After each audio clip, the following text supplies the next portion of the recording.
رخ مصطفیٰ ہے وہ آئینہ کہ اب ایسا دوسرا آئینہ نہ کسی کی بس میں خیال میں نہ دکان آئینہ ساز میں. مصطفیٰ کا حلیہ مکمل محفوظ. صحابی کہتے ہیں اللہ کے نبی کا قد گھنا لمبا بھی نہیں تھا, گھنا لمبا نہیں تھا, لیسا بالطویل.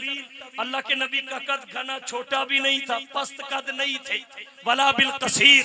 پھر کان النبی صلی اللہ علیہ وسلم وسط الجسم, قد درمیانہ تھا لیکن شان نبوت کیا تھی؟ کان اذا جلس بین قوم کتفاہ اعلی منہ, جب کسی مجلس میں بیٹھتے کوئی کتنا ہی دراز قد کیوں نہ ہوتا, وہ لمبا تو درکنار برابر بھی نہ دکھتا, جو سب سے اونچے نظر آتے محمد مصطفیٰ. اللہ کے نبی کا قد درمیانہ تھا, نبی کا سر اعتدال کے ساتھ بڑا تھا, سرداری کی علامت ہے.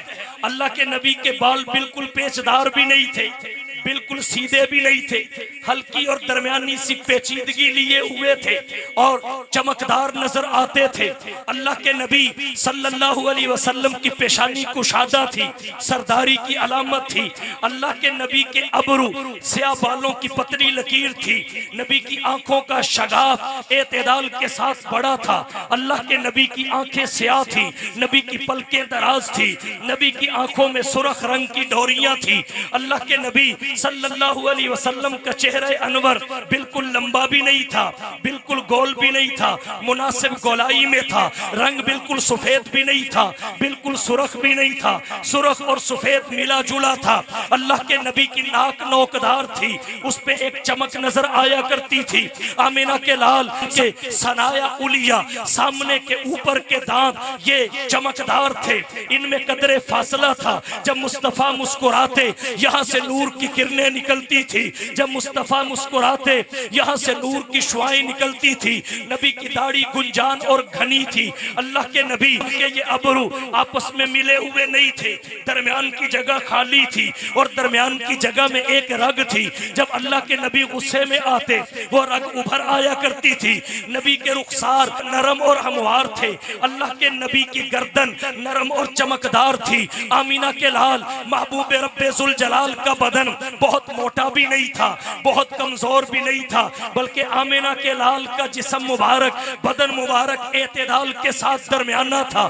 حضور سرور عالم کا سینہ اور پیٹ برابر میں تھے, آپ کا پیٹ باہر نکلا ہوا نہیں تھا. آمینہ کے لال کے دونوں کندھوں کے درمیان فاصلہ تھا, کشادگی تھی. دونوں کندھوں کے درمیان مہر نبوت تھی, جو کبوتر کے انڈے کے برابر ایک ابھرا ہوا گوشت تھا. لکھا ہوا تھا محمد الرسول اللہ. آمینہ کے لال کے اولیاء کے کیا کہنے, آمینہ کے لال کے بدن پہ غیر ضروری بال نہیں تھے, تھوڑے سے بال بازوؤں پہ, پنڈلیوں پہ, آپ کی چھاتی خالی تھی. اللہ کے نبی کے کندھوں پہ تھوڑے سے بال تھے, پھر آپ کے سینے کے بالائی حصے سے لے کر ناف تک بالوں کی پتلی لکیر تھی.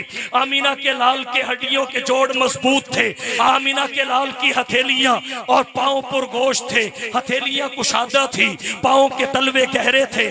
آمینہ کے لال جب چلتے تو نظر جھکا کے چلتے تھے, مصطفیٰ جب چلتے تو قدم اٹھا کے چلتے تھے, مصطفیٰ جب چلتے تو تیز قدموں سے چلتے تھے. یوں محسوس ہوتا تھا جیسے آپ ڈھلوان سے نیچے اتر رہے ہوں. آمینہ کے لال محبوب رب ذوالجلال جب بات فرماتے تو بسا اوقات ایک بات 3 دفعہ کہتے تھے. ادھر منہ کر کے کہی, ادھر والوں نے سن لی, سامنے منہ کر کے کہی, ادھر والوں نے سن لی, ادھر منہ کر کے کہی, ادھر والوں نے سن لی. آمینہ کے لال کی ایک ایک ادا کو اللہ نے محفوظ کر کے بتایا ہے کہ یہ حفاظت نبوت کی وجہ سے نہیں ہے, محمد کی ختم نبوت کی وجہ سے.